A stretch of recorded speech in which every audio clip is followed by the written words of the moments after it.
Bonjour à toutes, à tous. Ça fait plusieurs jours et plusieurs peut-être semaines que je pense à ce sujet-là, qui est le sujet de l'écriture. Et je sais pas dans quel ordre vous en parler, comment structurer. 2021 commence. Et en fait, pour moi, 2020 a été une année très importante puisque j'ai écrit. Alors, c'est pas la première fois que j'écris. Je suis donc illustratrice, pour ceux qui ne me connaissent pas. Ça fait depuis 2009 que je suis illustratrice dans la presse, la bande dessinée, l'édition.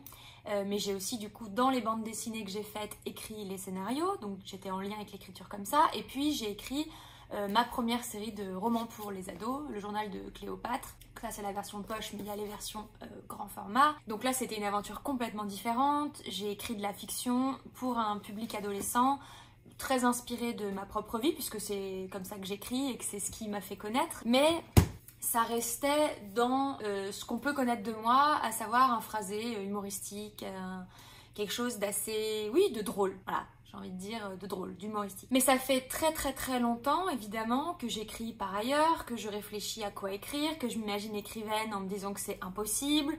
Ceux qui suivent mon parcours savent très bien, j'en parle souvent en interview, que j'ai fait l'école Émile Cole à Lyon, qui est une école de dessin, mais j'ai toujours énormément hésité avec la littérature, et en fait j'avais l'espoir de faire... J'avais un peu ce rêve comme ça de faire Cannes, Hippocagne, et puis d'arriver à la Sorbonne, ou enfin, j'avais un rêve un peu comme ça de parcours littéraire. En fait, je rêvais le parcours de l'étudiante en littérature, et de l'autre côté, je me voyais pas autre chose que dessinatrice. Donc en fait, j'ai envoyé mes 2 candidatures à l'époque du bac, une pour une prépa, pour pouvoir faire Cannes, Hippocagne, et une pour l'école Émile Cole, sachant que les deux, voilà, étaient des entrées difficiles. Et je me suis dit, bah, celui qui me choisira, j'irai, ouais, voilà. Et donc le destin, ou mon niveau, a choisi pour moi, c'est-à-dire que je n'ai pas eu Cannes, Hippocagne, ou en tout cas j'ai pas eu de réponse. Mais j'ai été acceptée à Émile Cole. Donc j'ai dit, bah banco, ma poulette, vas-y. De toute façon, tu dessines depuis toujours, voilà. Je regrette rien, parce que mon métier est fabuleux, et je suis illustratrice. Mais j'ai toujours eu ce petit rêve avorté comme ça d'écrire. Évidemment, j'ai toujours donc écrit, c'est ce que je disais, j'ai des centaines de journaux intimes que je continue de tenir plus ou moins régulièrement. Donc j'ai toujours eu un lien au fait de raconter. Ouais. J'ai exaucé ce rêve en ayant ma propre série pour ados. C'était un truc dont je rêvais d'écrire pour les ados, et c'est pas forcément fini d'ailleurs. Donc je m'étais dit, c'est bon, j'ai tout, je suis illustratrice, ça marche, j'en vis depuis 10 ans, j'écris pour les ados, c'est super. Et ben non, il y avait encore une sous-couche, il y avait encore un truc qui avait besoin de sortir. Prenez-vous un thé, parce que je vais parler et il n'y aura pas beaucoup d'images. J'avais envie encore plus. C'est pas quelque chose que j'ai matérialisé, que j'ai concrétisé dans ma tête, mais il y avait un manque. Vraiment, ça a éclaté en 2020, notamment parce que c'était une année difficile émotionnellement et qu'il y avait des choses difficiles qui se passaient dans ma famille. Et il y a un moment où j'en pouvais plus, c'était le tout début de l'année 2020. Ça a coïncidé avec un moment où j'ai décidé de partir faire une retraite dans une abbaye en Bretagne. Ça, j'en ai parlé aussi, et je vais vous en parler mieux, puisque c'est le sujet de ce que j'ai écrit. Voilà, j'ai voulu partir, j'ai voulu me reclure, j'ai voulu me couper du monde. On était bien avant la pandémie, bien avant le confinement, enfin c'était quelques mois avant, mais en tout cas moi j'étais pas dans cette notion-là de confinement, etc. C'était le monde d'avant. Mais j'avais envie, voilà, d'être protégée du monde extérieur. D'une part pour moi psychologiquement, parce que j'avais la sensation qu'il fallait que je reboote un petit peu mes batteries, mais aussi parce que voilà, je nourrissais un peu ce fantasme de l'écrivaine qui part s'isoler et dont il sort quelque chose qu'elle n'aurait pas pu écrire ailleurs. Donc, je me suis booké cette retraite dans une abbaye bretonne. J'ai envie de dire un peu au pif. J'ai pris Bretagne parce que je vis pour la Bretagne, mais c'est pas à côté. Moi, je suis à Lyon et je suis partie. Je me suis acheté un cahier d'écriture comme ça, basique, un cahier de dessin à page blanche, et je me suis dit, bah vas-y, et puis tu verras. Et puis finalement, ce qui s'est passé là-bas, voilà, c'est pour ça que j'ai écrit, c'est que à dire, c'est quasiment impossible. Là, il fallait autre chose, il fallait un autre outil, parce que dire simplement, ça devenait du développement personnel. Voilà, alors oui, j'ai fait une retraite, je me suis coupée pendant X jours. Oui, d'accord, il y a ça, il y a l'aspect je prends soin de moi, blablabla. Mais ce qui s'est passé là-bas, c'est pas ça. Il y a eu une rencontre avec quelque chose. En revenant, je me dis que c'est avec l'écriture, mais il y a aussi eu des rencontres humaines avec des femmes, des des croisements comme ça de chemin de vie, de parcours de vie assez stupéfiants. Je n'ai été baignée que de synchronicité ou de choses en miroir, de hasard. C'est comme si je devais aller là-bas. Et je suis pas quelqu'un... alors j'adore les histoires, j'adore les mythes, j'adore les symboles, j'adore tout ça, mais je suis pas croyante. Et parfois je le regrette presque parce que j'envie un peu cette force qu'ont les croyants. Voilà, mais j'ai pas de croyance à ce niveau-là et je ne crois pas en Dieu. Et pourtant, ce qui m'est arrivé là-bas, je le mets pas sous Dieu, je le mets sous un truc magique. Il s'est passé quelque chose. Et donc, je suis revenue en ayant, mettons, une 60aine de pages écrites, mauvaises, hein, des pages un peu jetées comme ça. Surtout pour garder la trace de ce que je vivais là-bas. J'avais la sensation que j'étais dans une temporalité complètement différente et qu'une fois revenue dans l'espèce de spirale comme ça de ma vie classique, j'allais oublier. Et ce qui s'est passé, c'est que donc j'ai écrit, évidemment j'ai rempli aussi mon carnet de dessins, j'ai posté les dessins sur mon blog et je suis revenue et là il a fallu que je raconte. Il a fallu, je pensais que j'allais raconter à ma communauté, sauf qu'en fait en partant je me suis coupée des réseaux et je suis jamais vraiment revenue à 100%. Et j'ai pas eu envie de le raconter comme ça, gratuitement, sur un réseau. J'ai eu envie d'autre chose. Et au-delà de ma communauté, c'était moi. Il me fallait que ce soit dit avec des mots. Je suis rentrée mi-février. Et de mi-février à peut-être mi-mars, je me suis mise à mon ordinateur et j'ai écrit. Donc j'ai repris les notes que j'avais prises là-bas. J'ai écrit de mémoire, j'ai retissé. J'ai eu ça entre les mains, mettons, voilà, court en mars quand le confinement est arrivé, que la planète s'est arrêtée, que tout le monde a... était paralysée par le coronavirus. Donc là, évidemment, je me suis dit, bon, meuf, on s'en fout. On s'en fout de ta vie de nana 2.0, privilégios, qui part en Bretagne te couper du monde.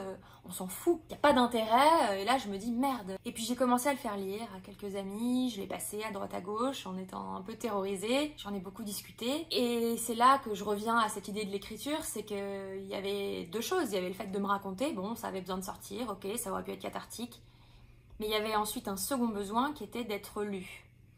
Et pas uniquement par narcissisme, mais pour aller au bout de l'expérience et pour donner vie à ce que j'avais moi vécu intérieurement, pour le sortir de moi et à travers l'objet du livre, c'est pas m'en séparer, mais c'est lui rendre hommage. J'avais besoin d'aller au bout. Donc j'ai commencé à contacter des gens et j'ai contacté notamment une agente littéraire que j'avais rencontrée par le biais d'Instagram, qui m'a lu et qui m'a dit écoute, je peux t'aider à présenter ce manuscrit. Donc il faut savoir que moi j'avais jamais fait ça dans ce sens-là, puisque pour mes romans de Cléopâtre, chez Michel Lafon, j'ai eu d'abord l'idée de cette saga. J'ai écrit à Elsa Lafon, la directrice, l'éditrice de la maison, en lui disant j'ai une idée de projet. Et en fait, on a signé mon contrat avant même que j'ai écrit. J'avais écrit une 30aine de pages test, mais j'avais pas terminé le bouquin. Donc, j'avais jamais fait le chemin classique qui est, j'ai écrit mon manuscrit, je le termine et je l'envoie. Là, j'arrive avec un produit dans lequel je ne parle pas du tout avec humour, dans lequel j'ai un ton que personne ne m'a jamais lu, à part de temps en temps sur mon blog pour celles et ceux qui me suivent depuis 2007 déjà. Un ton nouveau, une forme nouvelle, voilà, de l'écriture pure et de l'écriture pas adolescente, pas humoristique, voilà. En septembre, j'ai rencontré quelques éditeurs, donc ça a été très intéressant parce que c'est un monde que moi je connais pas. Je connais les éditeurs BD, je connais les éditeurs jeunesse, littérature jeunesse, mais pas du tout les éditeurs dits classiques. Et je me suis retrouvée à savoir, à attendre des réponses de Grasset, de Gallimard, des maisons comme ça qui me faisaient rêver, me terroriser un petit peu. Donc il y a eu beaucoup de choses. Déjà j'étais très émue d'avoir des retours, c'était une bonne chose, c'était pas gagné. Quelques retours m'ont beaucoup touchée et ont été plutôt enthousiastes, et de maisons que j'admirais énormément, donc ça m'a flattée, ça m'a fait du bien, et surtout ça m'a confortée dans l'idée que je présentais pas quelque chose de complètement zinzin. Et puis je suis allée à la rencontre de deux éditrices en septembre à Paris qui étaient partantes pour me rencontrer, parler du livre. Et il y a eu des très belles rencontres. Deux choses ont fait que je n'ai pas signé là-bas. Une première était plutôt une question de logistique, d'emploi du temps. La personne que je rencontrais n'allait pas être disponible. Elle allait partir en congé, donc j'allais travailler le livre avec quelqu'un que je connaissais pas, et puis du coup j'avais un peu des doutes parce que la maison sur certains aspects me plaisait énormément, et puis sous d'autres était un peu généraliste, et j'avais peur qu'on me perde un petit peu dans leur cahier des charges. Et l'autre à l'inverse, la maison m'attirait beaucoup, l'éditrice a été fantastique, mais pour elle c'était pas ce texte-là, ou en tout cas elle m'a dit il y a plein de choses que j'ai adorées dans ce texte, j'ai envie d'en lire plus. Et moi, je le verrais dans autre chose, je le verrais incorporé dans un texte plus long. Et sauf que j'avais pas de texte plus long. J'avais commencé à écrire autre chose, mais je savais pas trop, est-ce qu'il fallait que j'abandonne ce texte, Donc je me suis retrouvée finalement confrontée à, d'une part, la réalité marketing et logistique, qui est, il faut sortir un livre plus tôt à telle date pour le mettre en avant, il faut attendre tel truc parce que nos calendriers sont bookés jusqu'à telle date, et qui du coup me faisait promettre un manuscrit pour 2022, ce que je trouvais trop tard. Trop tard parce que déjà là je trouve que c'est tard, dans le sens où c'est quelque chose que j'ai vécu déjà il y a 1 an. Entre temps il y a eu tout ce qu'on connaît, le Covid, le monde a changé en fait en 1 an. Et moi j'étais dans cette urgence de dire là maintenant, parce qu'après ça allait changer. Donc je suis rentrée chez moi avec tout ça, avec plein de choses dans la tête. Vraiment encore une fois, ces 2 éditrices ont été fantastiques. Et les 2 ont vu des choses de moi très différentes, et surtout l'une des 2 qui a senti les sujets racines parmi tout ce que je dévoile dans le livre. Elle a su quelles étaient mes racines. Et ça, j'ai trouvé que c'était vraiment fort et beau, ça montrait son expérience. Et malheureusement, voilà, ça s'est un peu arrêté comme ça, en me disant, bon, bah, qu'est-ce que je fais de ce texte? Donc d'abord, j'ai voulu abandonner ce texte. Je me suis dit, bah, il est pas assez bon. Il est pas assez bon. Les maisons me disent que le style leur plaît, ce qui était déjà immense, j'étais ravie. Mais elle mentionnait la structure ou la taille, le fait qu'il soit court. Il y avait des choses qui revenaient et je me disais, bah tant pis, tant pis. Donc j'ai mis de côté ce texte. Je travaillais sur autre chose tout l'été. Et là, pour le coup, complètement différent. Voilà, j'ai écrit dans des tonnes de carnets, j'ai fait des recherches. J'ai travaillé tout l'été vraiment à bâtir comme ça un squelette, à réfléchir, à enquêter. J'étais prise par ça et finalement j'ai un peu laissé de côté mon texte sur ma retraite, en disant, ce sera pas lui, tant pis. Et puis, en automne, j'ai lu une biographie d'Anaïs Nin, et à la lecture de sa vie et de sa pugnacité pour se faire éditer.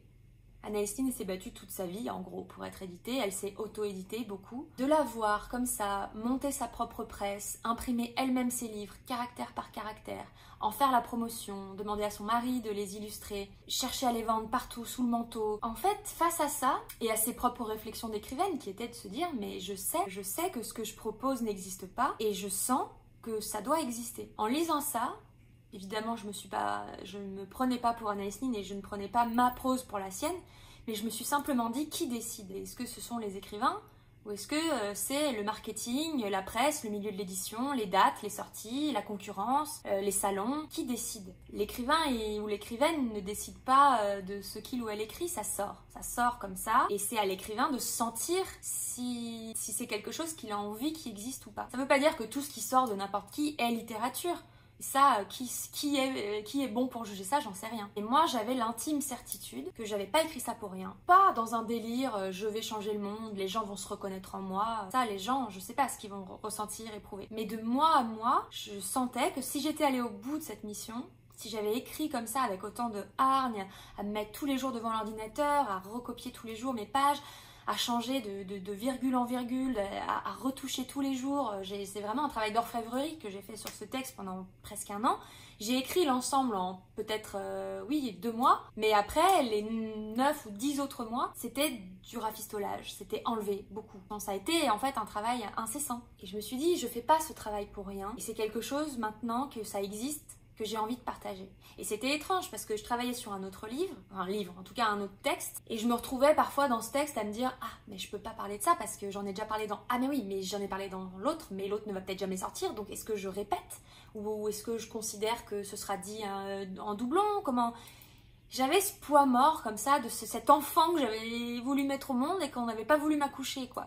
Donc au départ, je pense à ça, je pense à Anaïs Nin, je pense, on s'en fout, c'est les écrivains qui décident, je pense, de toute façon, il y a bien trop de livres qui sortent. Et on m'a beaucoup dit, ah voilà, j'oubliais un des arguments qui m'avait un peu refroidi, c'est qu'on m'a beaucoup dit, à raison probablement, aujourd'hui, il n'y a pas de complaisance pour les premiers romans. Un premier roman, il doit être excellent, sinon rien. C'était un peu l'idée, c'était de dire ça doit être un texte coup de poing, ça doit être le texte. Mais qui, je suis curieuse, mais qui peut prétendre avoir ce texte-là en main? Qui peut savoir, en parlant de son propre travail, s'il est en possession du livre?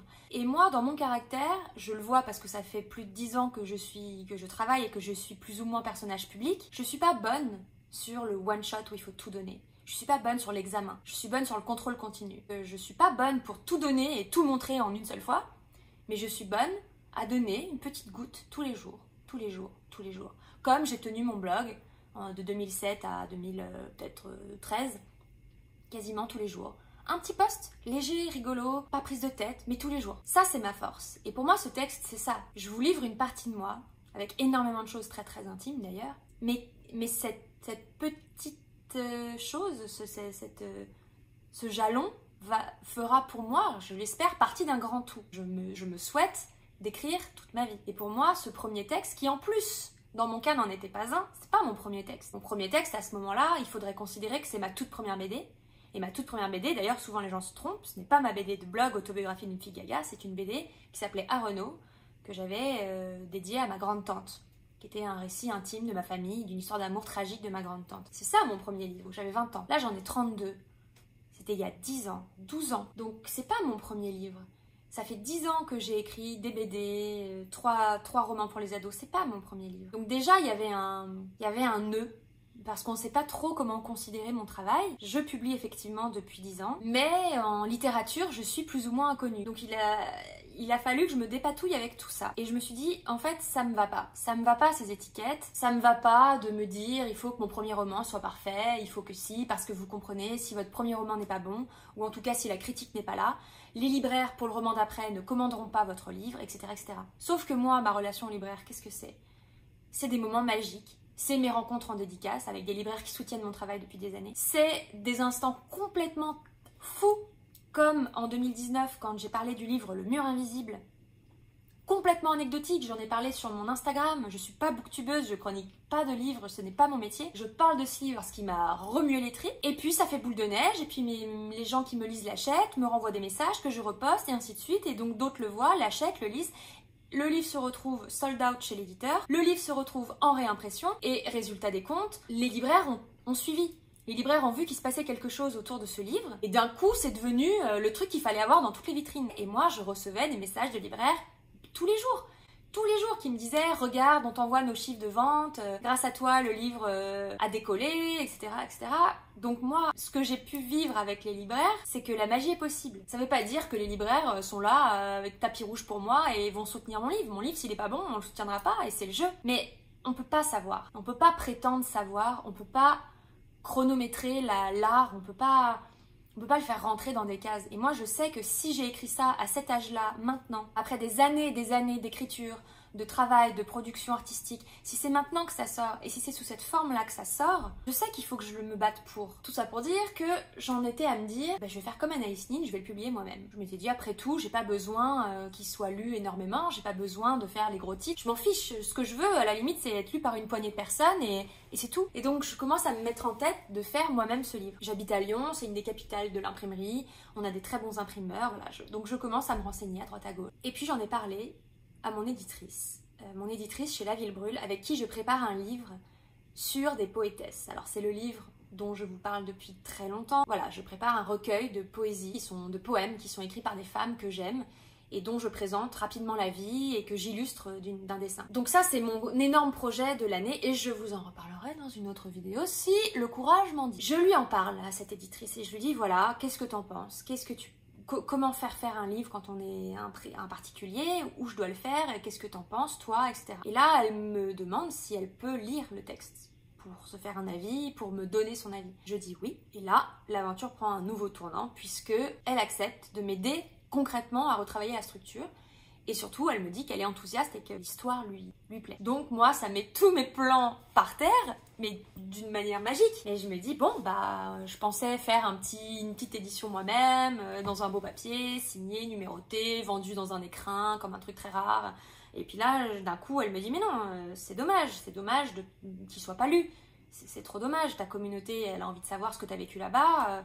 Ce serait dommage qu'il n'y ait qu'une petite élite qui puisse l'avoir, dommage. Et nous voilà partis dans le 3e round de ce texte, qui est le retravail. Le retravail avec une éditrice, donc avec une professionnelle.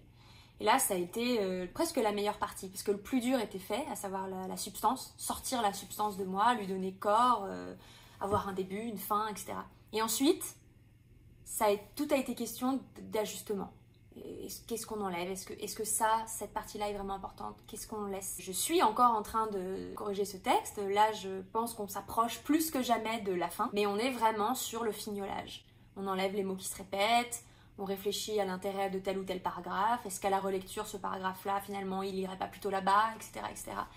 C'est des ajustements parce que finalement, c'est en termes de pourcentage, on est sur même pas, peut-être, je sais pas, 20 ou 30% du texte qui a bougé. Mais moi, entre-temps, je l'ai oublié, je l'ai repris, je l'ai relu. J'ai eu un regard un peu plus neuf dessus. C'était un peu, j'en parlais avec une amie qui écrit aussi, et elle me disait, c'est un peu comme si j'avais eu à... Le plus dur, c'était d'écrire, c'était comme acheter la maison, et après, c'était le décorer la maison. Le fait de reprendre son texte. Et c'est vrai, il y avait un côté, le plus dur est fait, maintenant on fignole. Tout ça pour dire que ce texte devrait sortir en juin prochain, que je suis, mais alors, je dis que je suis terrixitée. Je suis terrifiée et excitée. Je suis très excitée déjà de vous raconter ce qui s'est passé là-bas, vraiment, parce que c'était très important pour moi. Terrifiée parce que je mets les pieds dans un univers qui n'est pas le mien, qui est l'univers de la littérature. Je suis terrifiée de voir ce qu'on va y lire. C'est 50-50, mais c'est surtout de l'excitation quand même. Donc juin, c'est demain, hein, vraiment ça va aller très très très très vite. Ça va même donc sortir avant mon livre sur les poétesses, puisque mon livre sur les poétesses est prévu pour l'automne. Donc voilà, je ne sais pas comment je vais monter cette vidéo, si je vais beaucoup couper là aussi ou si je vous laisse un blabla comme ça. Mais je pense que n'hésitez pas à me poser vos questions. Je pense que peut-être je ferai une espèce de FAQ sur Instagram, même si je le fuis un petit peu. Mais pour recueillir vos questions et peut-être y répondre dans une autre vidéo pour être plus précise avec vos attentes. Et puis surtout, je pense que je vais continuer de vous montrer un petit peu l'évolution de ce livre, vous montrer la couverture quand je l'aurai terminé, puisque là je travaille sur la couverture, vous parler de son titre. Voilà, je pense que c'est bien de vous montrer un peu les coulisses de l'histoire de ce livre et de pourquoi il est si important pour moi et pourquoi j'ai tant tardé à en parler. Voilà, c'est ce que je vous propose, c'est un peu hybride et peut-être que c'était long à regarder. Mais n'hésitez pas à me faire vos retours et puis on se dit à très bientôt pour une prochaine vidéo. Bye bye!